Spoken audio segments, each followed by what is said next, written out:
Hurricane Harvey dumped a record amount of rain on Texas, but about 150 flooded-out families say their troubles were man-made. Residents of Sweeney, Texas, say floodwaters were knowingly forced into their neighborhoods when a local oil refinery and a chemical plant dammed up two bayous. The Army Corps of Engineers is investigating. Mark Strassmann spoke to families who live near the plants and lost their homes, and he's in Sweeney, that's southwest of Houston. Mark, good morning. Good morning. David and Lisa Harquist live here. This house and the 20 acres it sits on was their retirement plan. But as you can see, it is flooded into ruin. A disaster they believe was both needless and preventable. It was about this deep. So waist high. Yeah. For 13 days after Harvey, David Harquist's house was an island. You can't imagine. I've got pictures and you look at it and it's like, good God. There's no dry ground anywhere. But the Harquists say disaster struck after the storm had moved on. Floodwaters stopped receding and began rising again, this time into the house. It was like a pond out here. Were you puzzled? I was shocked. I was like, what in the world is going on? And then all of a sudden the water came up and it started coming up quickly. Harquist needed this kayak to feed his stranded animals. He lost much of his house, his farming equipment, and livestock. A $250,000 loss. It was like living in a big sewer. The water stunk, it was nasty, it was dirty. About 4 miles away, the Phillips 66 refinery sits next to the Chevron Phillips chemical plant.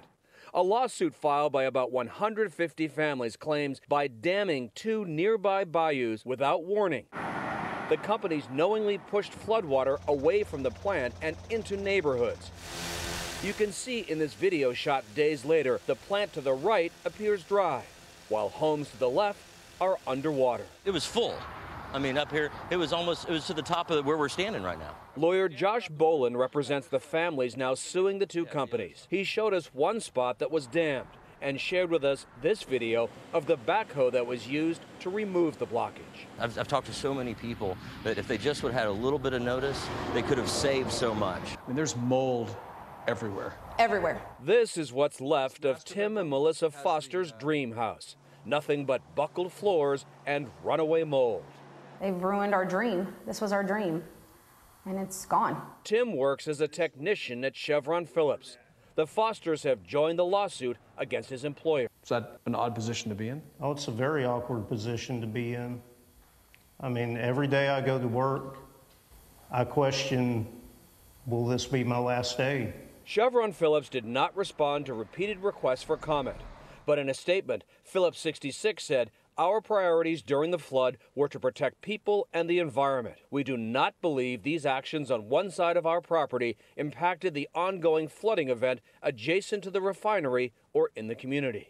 I'll apologize for the profanity, but that's a bunch of straight up. They made a conscious decision to save their plant, but those actions have consequences, and they need to be held responsible for those actions.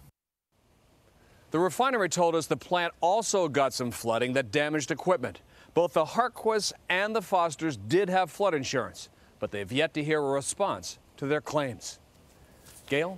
Very much. Thank you, Mark. Important reminder, people still need help even though the rains have stopped. Pain still continues there. Thanks a lot.